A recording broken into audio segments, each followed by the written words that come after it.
correct. We apologize for that in advance. So, for our land acknowledgement, as UC San Diego sits on the unceded territory and traditional homeland of the Kumeyaay people, we as members of the UC San Diego community must acknowledge the legacy of the Kumeyaay people. Please join me in a moment of silence to honor the original people of this land.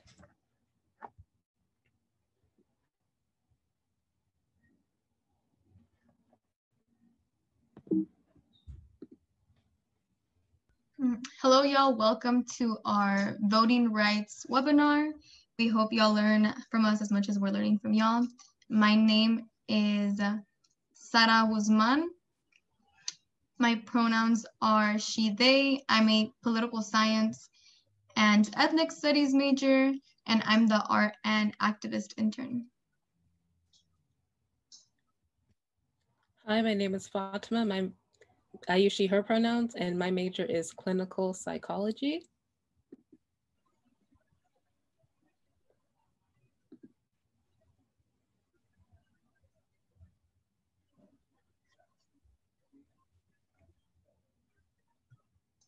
For the agenda for this webinar, first we're going to get started with voting history. So we'll cover a timeline of policies that have impacted access to voting.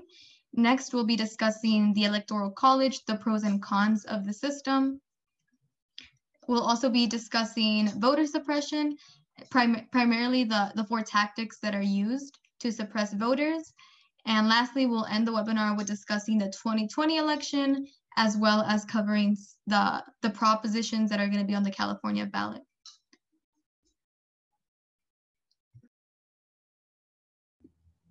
Before we continue, we have an announcement from Cheyenne. Thank you. Hi, everyone.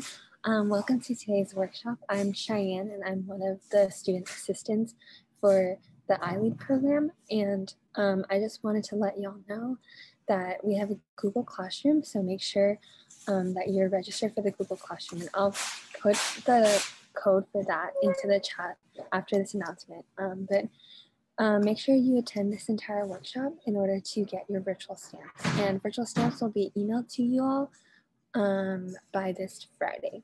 So yeah, thank you for coming, and let me know if you have any questions. Thank you, Cheyenne. So, voting timeline.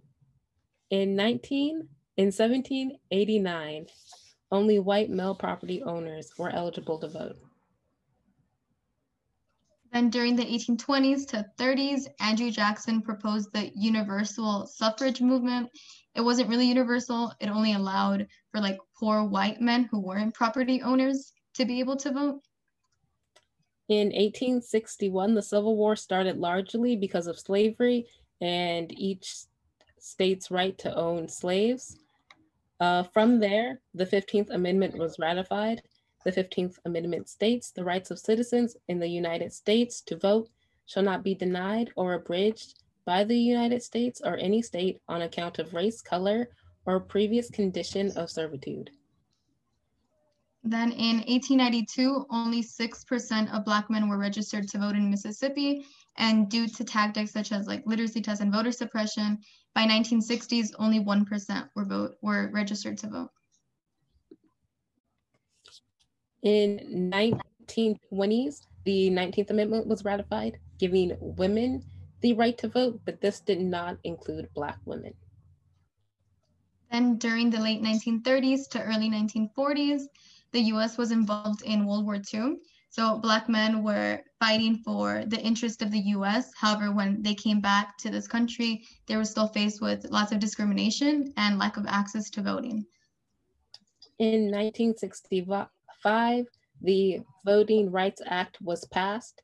This banned literacy tests and other forms of voter suppression, finally giving Black individuals the right to vote. Then during the 1954 to 1975, 18-year-olds were able to be drafted to for war, but they weren't able to vote. So similar to World War II, it caused us to reevaluate our values. In 1971, the 26th Amendment was ratified, giving 18-year-olds and older the right to vote. Before that, you had to be 21 years old to vote. And that was the last major change to voting rights that took place. So the Electoral College system. This is how we decide who will be the next president of the United States. The Electoral College is a body of legislator officials that directly elect the president of the United States. On the next slide, we are going to show a relatively long video. It's 8 minutes that breaks down the Electoral College system and why it has been implemented.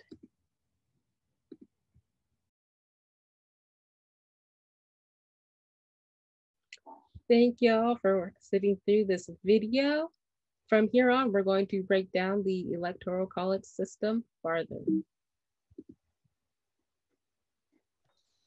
Yeah, we hope that that breakdown was educational and it helped actually understand what the Electoral College system is. I know I still struggle with it at times, but in order to like further break it down, the Electoral College system consists of 538 Electoral College votes. Out of these, 435 are representatives. So each state has a certain amount and it's based off of the population. So the more population that a state has, the more votes that they get, which is why California has 55 votes. 100 of these are senators, so two senators for every state, regardless of the population of the state. And lastly, there's 3 electors for Washington, D.C. So some individuals support the Electoral College system and some oppose it. Supporters of the Electoral College system applaud the Electoral College system for guaranteeing and continuing a peaceful transfer of power. In the very short span of the US democracy, we haven't existed that long. We have always had a peaceful transfer of power. The Electoral College system considers the entire population of small states, giving them a large voice when it comes to choosing the president of the United States. And the Electoral College system guarantees certainty of the outcome of the presidential election. If something went wrong with the election and we had the popular vote, it would be impossible to check in with every single individual to make sure that their vote matched with what is recorded, versus with the Electoral College system, we have 538 electors. We can easily check in with every single elector to make sure that the election is correct, the ballots are correct, so that we can proceed with the election. Just as there's some support, there's also opposition points to be made. One of them is that the Electoral College system ignores the will of the people. There have been 2 cases in which the system ignores what the people want. So these cases are elections in which the candidate that wins the popular vote doesn't win the Electoral College votes, and we'll discuss what these 2 cases are. Next, we have the reasons for which the Founding Fathers created the system are outdated and no longer relevant. And this is something that the host in the video that we watched covered.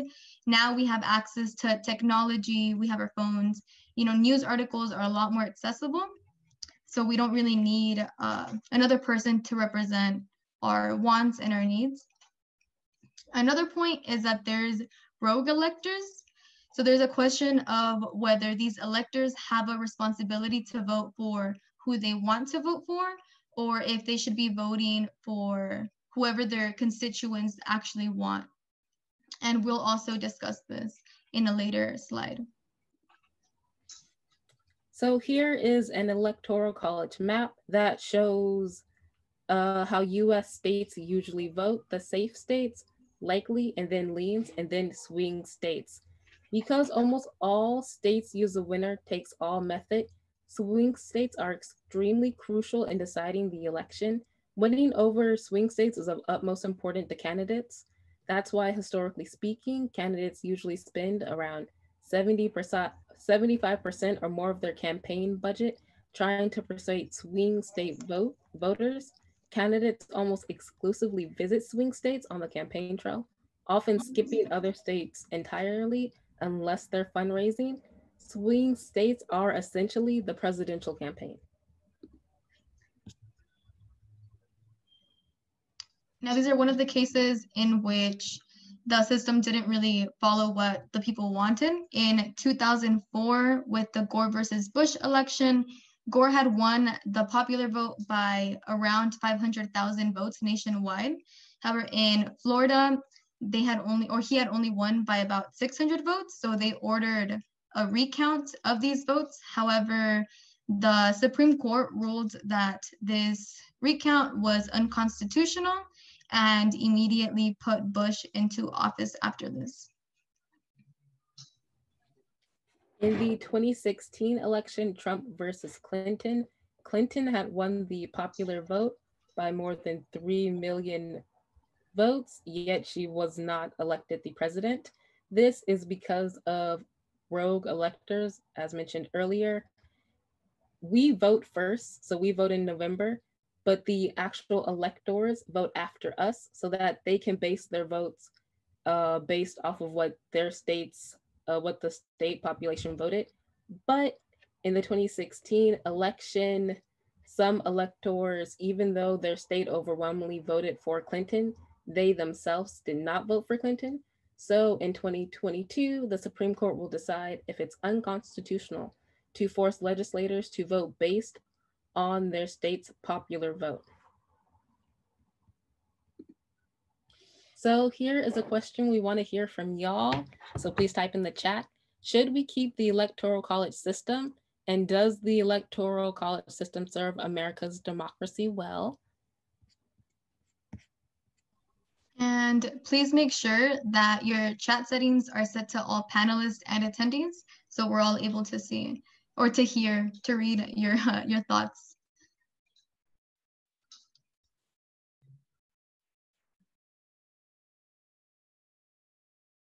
And we'll give you all about 2 minutes to gather your thoughts and to type them out.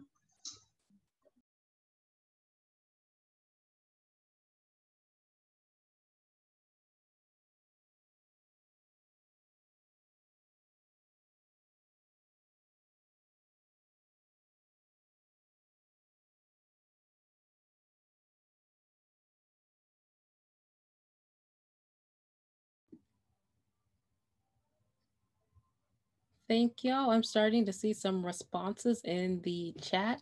Alexandria said, no, not really. Alina said, need a new system. Chelsea said, yes, but they need to vote with their area's popular vote, checks and balances. All right. Rosalind, I think we need a new system. It's time we reinvent what American democracy looks like. Okay, yes, exactly. We need a new and massively improved system. Jennifer, I believe if the Electoral College votes with the popular vote of their state, then it is effective. However, rogue voters mess with the democratic nature of our country. I think we should abolish the Electoral College system and foundation a new one. All right. Dow, we definitely need a new system. Susanna, it's hard to say whether we should keep the Electoral College system or not because it's quite complex. I don't really think it serves America's democracy well. Oh, wow, we have so much engagement. Thank y'all so much. We are going to move on to the next slide just so that we stay on track. And feel free to continue typing out your thoughts. We're interested in reading them. But to continue, and also to answer someone's previous question in the chat, our definition of voter suppression is a very general definition, and it's tactics used to prevent certain groups or like impacted groups from registering to vote and from voting in general. And before we show a short video describing these 4 main tactics, what do y'all think that voter suppression looks like? Have any of y'all experienced it personally or know of someone who has? And of course, this is only if you're comfortable with sharing these personal experiences. We'll also give y'all like another 2 minutes to gather your thoughts and to share them.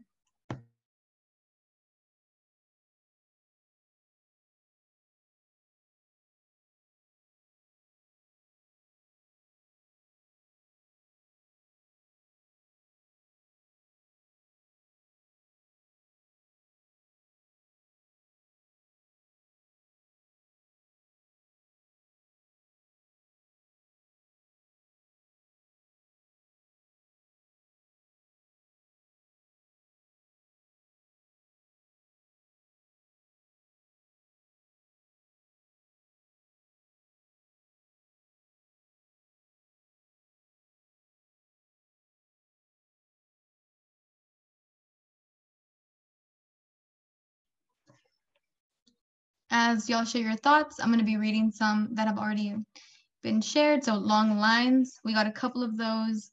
Voter suppression is any limit on voting, of course. Previous examples are literacy tests. And I'm sorry, I'm all over the place, but it's because it's moving very fast for me. But Joss said that they've seen ballot boxes that are so tall that folks with mobility aids, such as wheelchairs, can't reach them.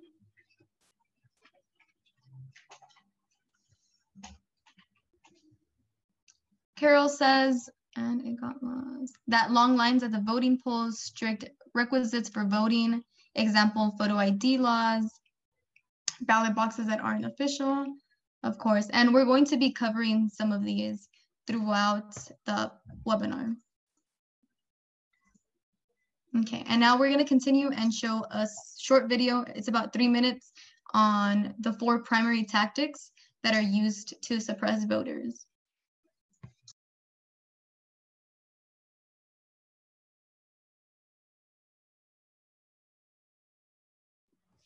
So we are further going to break down the 4 main modes of voter suppression, which is changes to voter ID laws, voter intimidation, purging voting rolls, and fear mongering.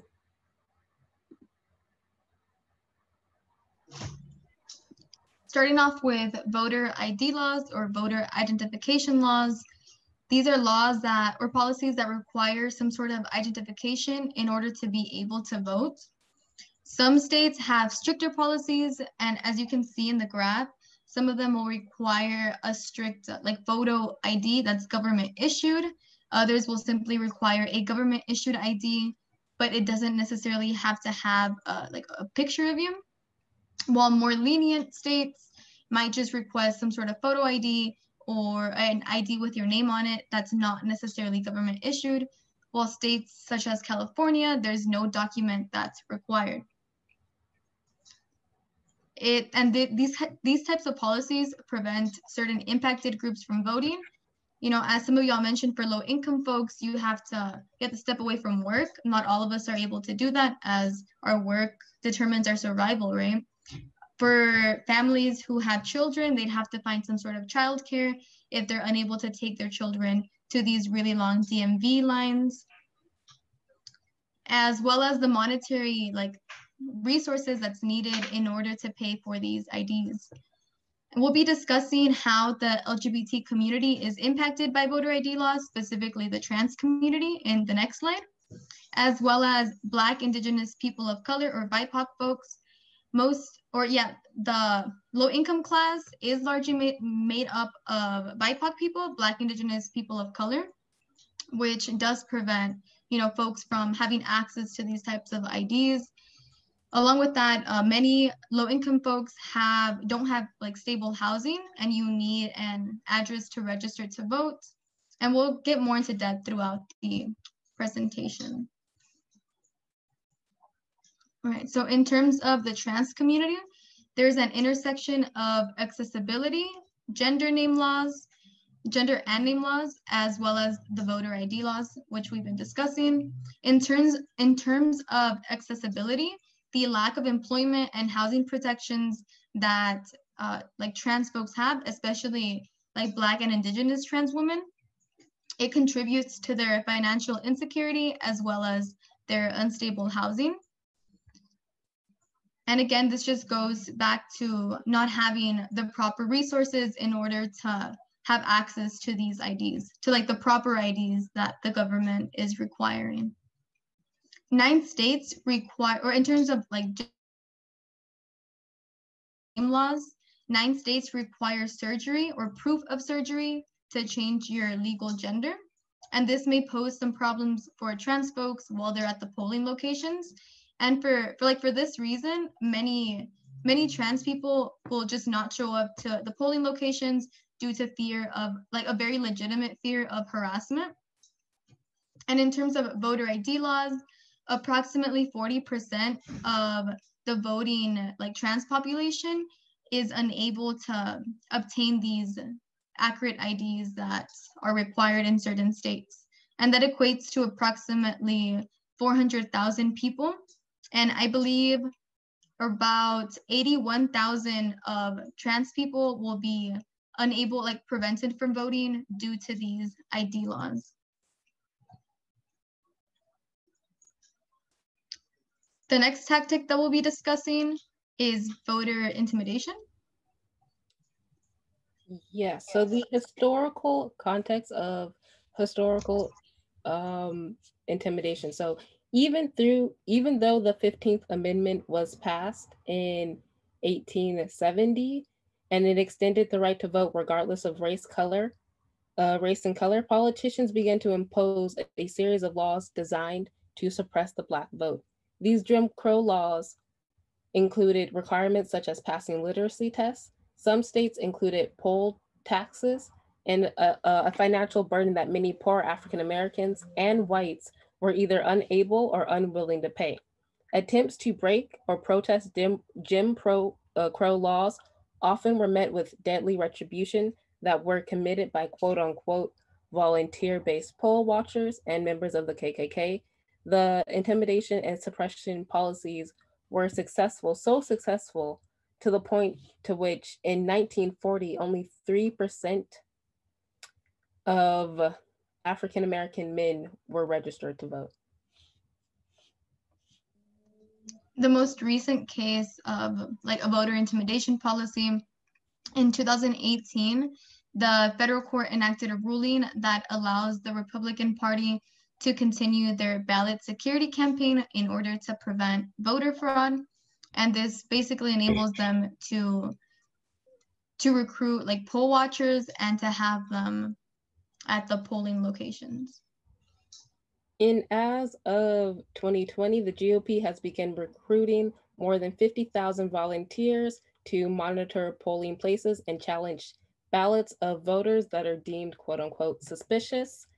And I really want to highlight this because y'all should know your rights. If someone is aggressively questioning your citizenship, your criminal record, or your qualifications to vote, this is illegal. If they don't have a reason to question those things, then they cannot. If someone falsely represents themselves as an election official, that's also illegal. Being a poll watcher is not an official position, so they can't say that they are in an official position. You are able to vote even if you don't speak any English. You don't have to pass a test to be able to vote. If someone is harassing you at the polling station, you should report this to the Election Protection Hotline or report this to your local election officials. And during the November 3rd, they're completely open 24 hours, so you can contact them. So then purging voter rolls. Purging voting rolls is when officials kick registered voters off the voting list. Sometimes this is appropriate. When someone has moved away or died, their name is removed. States should clean up the records, but more often than not, mistakes are made that subject voter rolls to manipulation. In 2019, more than 200,000 people were wrongly purged on the basis that they had moved or died, even though many of those individuals were alive. That's why they were able to complain about this. Another reason registered voters are purged is because they have not voted consecutively for 2 elections.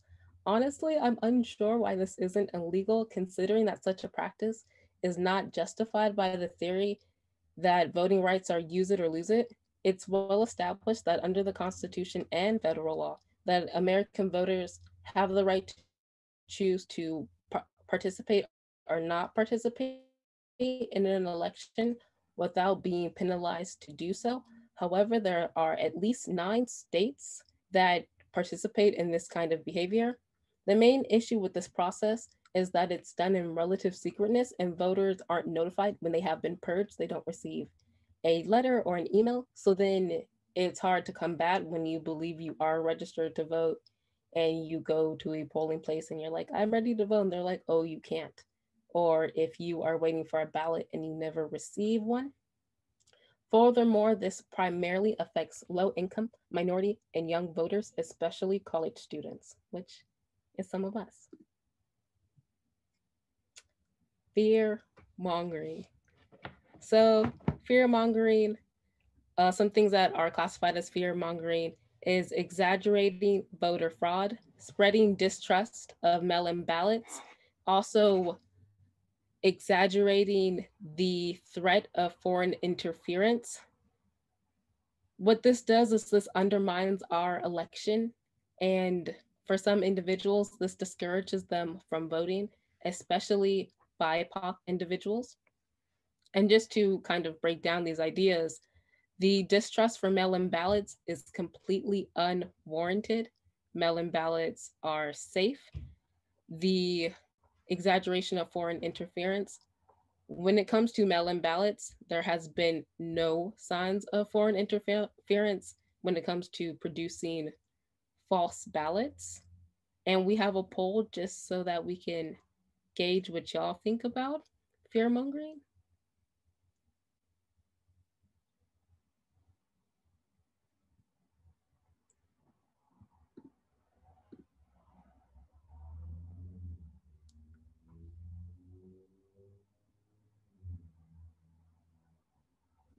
Right, so the question is, what do you think the voter fraud rate of possibility is? And just for more context, how often do you think that occurs?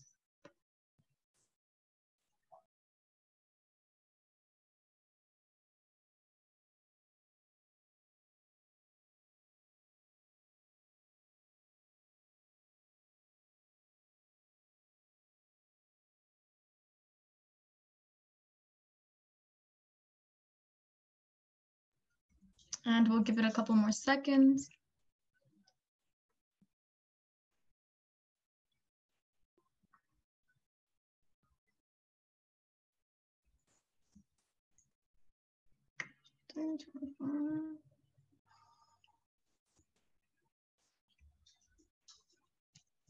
All right, so the numbers haven't risen, but most of y'all responded with 0.01% of the rate of possibility. And yeah, as Jasmine said, it doesn't actually happen as often as we think. It's only 0.0025%. And this was in 2018, I believe. But yeah, along with that, other forms of just voter suppression are, and this was some of the things that y'all mentioned, you know, like very, very long lines, as well as the fake mail drop-off boxes, which we'll discuss slightly in the next slide, as well as the disenfranchisement of incarcerated folks with felonies, which highly impacts the Black community, specifically Black men, as they're mostly impacted, or yeah, it's the community that's most impacted by mass incarceration, as well as the large amount of undocumented folks that live in the US, or folks with visas that aren't US citizens. You know, it's a large portion of our community that actually is impacted and affected by these policies. However, they don't get to have a say in it or vote for them.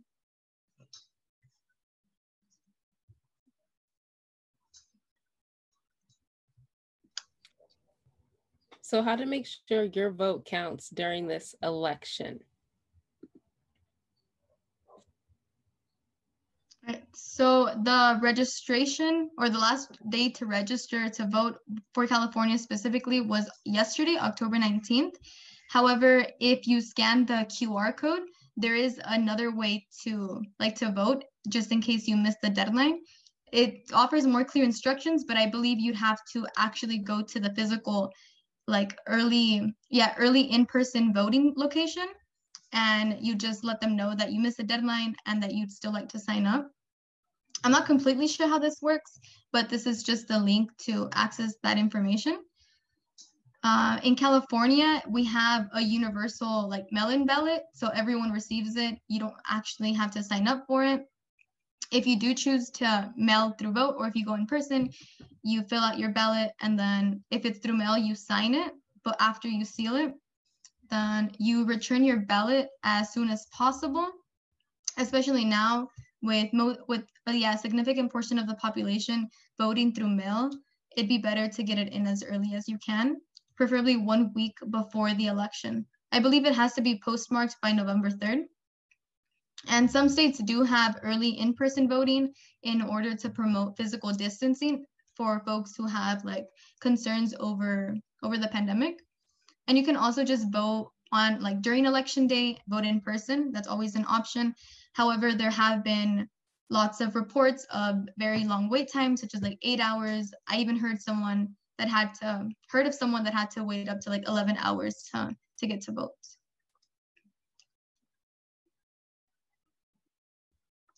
For those of y'all who do want to submit your ballot through mail, it does, as I said before, it does have to be postmarked by November 3rd. And the first link is a way that you can use to track your ballot in case you're wondering whether it was received or how long it will take before it actually gets received. And if you choose to still fill out a mail-in ballot, you can always drop it off at a polling location or a drop-off box, as long as it's before 8 p.m. on November 3rd. And there have also been reports of fake mail drop-off boxes, especially in California. I believe the main two areas are Los Angeles and Fresno. And this is just a way that you can spot it. They look physically different, and I believe the real mail-in drop-off mail-in boxes have the logo of your county, as well as it does say that it's an official voting box.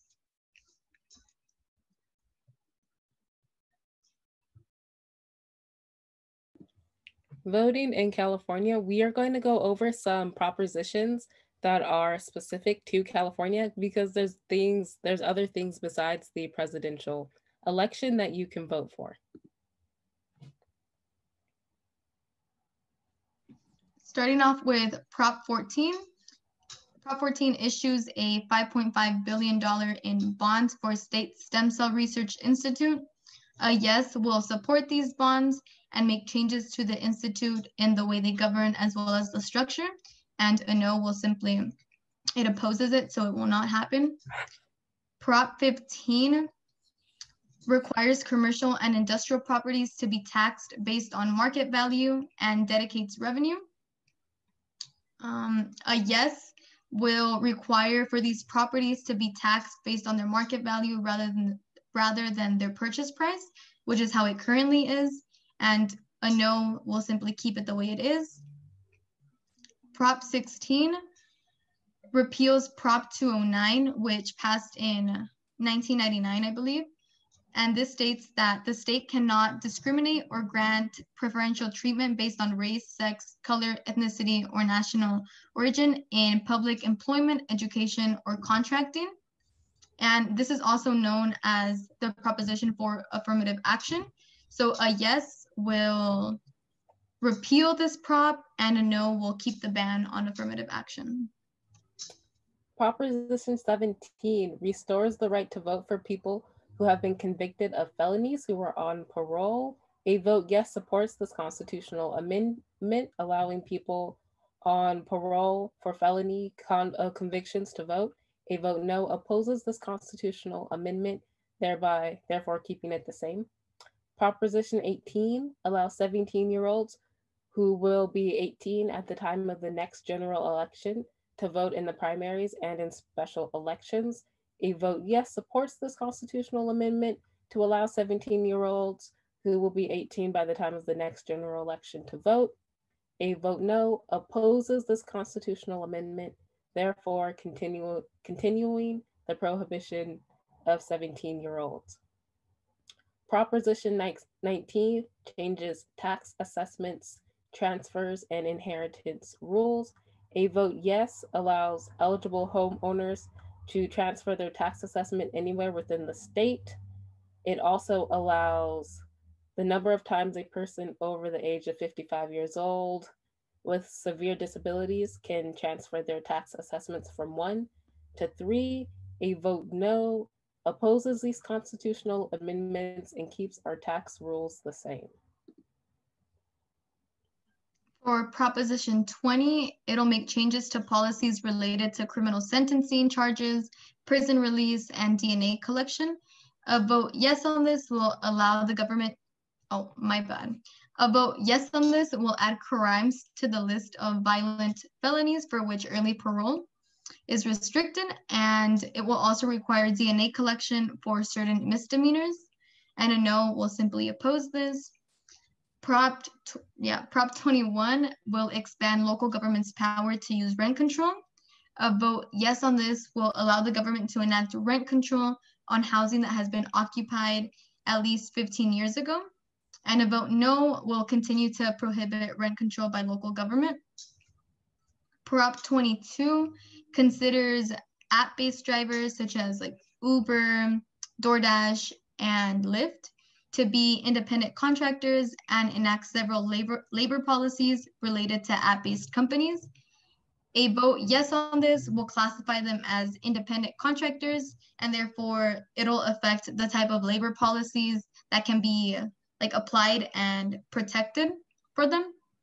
And a vote no will allow it could allow the California Assembly Bill 5 to decide whether app-based drivers are employees or independent contractors. And yeah, I'd like to correct myself, and Prop 209 actually was passed in 1996, not 1999. Proposition 23 requires physicians on site at dialysis clinics and consent from the state for a clinic to close. A vote yes supports this ballot initiative to require chronic dialysis clinics to have an on-site physician while patients are being treated, report data on dialysis-related infections, obtain consent from the state health department before closing, and they will no longer be able to discriminate against patients based off of their source of payment for care. A vote no opposes this ballot, thus physicians are not required to be on site at dialysis clinics. Proposition 24 expands the provisions of the California Consumer Privacy Act, the CCPA, and creates the California Privacy Protection Agency to implement and enforce the CCPA. A vote yes supports the ballot initiative to expand the state's consumer data privacy laws, including provisions to allow consumers to direct businesses to not share their personal information, remove the time period in which businesses can fix violations before being penalized, and creates the new Privacy Protection Agency to enforce the state's consumer data privacy laws. A vote no opposes this ballot initiative to expand the state's consumer data privacy laws or to create the Privacy Protection Agency to enforce the state's consumer data privacy laws. And lastly, Proposition 25 replaces cash bail with risk assessment for suspects awaiting trial. A vote yes is to uphold the contested legislation Senate Bill number 10, which would replace cash bail with risk assessments for detained suspects awaiting trial. A vote no is to repeal the contested legislation Senate Bill 10, thus keeping in place the use of cash bail for detained suspects awaiting trial. And y'all can go ahead and if y'all want to scan the QR code, it'll redirect you to Ballotpedia, which is a bipartisan educational website that covers all the props as well as go more into detail as to what they actually will impact. or who they will impact.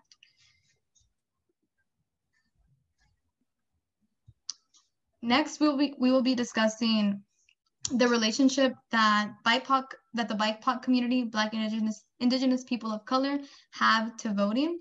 So historically and currently, candidates' positions have negatively impacted BIPOC communities in multiple ways. So we just want to acknowledge that regardless of who's in office or what party is in office, most of the time, or it happens where BIPOC communities are negatively impacted by them. So even in the case of Bernie Sanders, which is, or we all view him as a very left-wing democratic socialist, he has voted in favor of imperialist policies. Some of these are such as voting for resolutions in favor of the Israeli military actions against Lebanon, which was in 2006, and Gaza in 2014.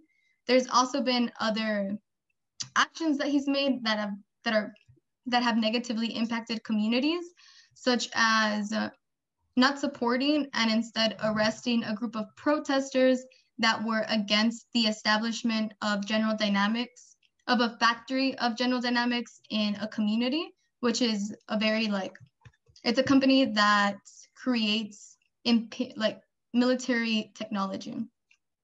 And in the case with Trump, there has been a long history of problematic policies, but most recent, there's been many anti-immigration policies that are imposing restrictions on non-essential travel into the US. And we're running out of time, but these 4 candidates, as well as a lot more, have impacted BIPOC communities. And these are just some of the policies that have negatively impacted them or have brought violence to these communities. And these are the names of them. In the case of Trump, it's just anti-immigration policies in general, such as restricting or making it more difficult to apply for asylum during the pandemic. And there's also large groups of people that are not able to vote, such as previously mentioned undocumented folks and folks that have been impacted by mass incarceration. Because of time constraints, we're going to move on to the SJE survey. If y'all could please fill out the survey and leave comments on our presentation. If y'all still have time, we will stay on to answer a few more questions.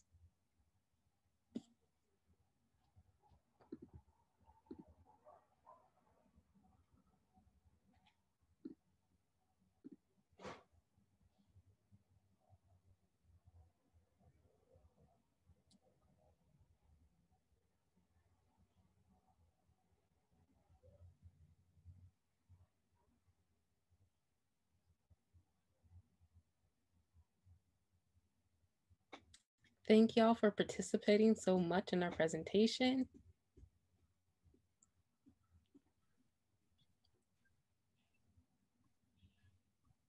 Yeah, we really hope that y'all learned as much from us as we did from y'all, through reading your comments and your thoughts.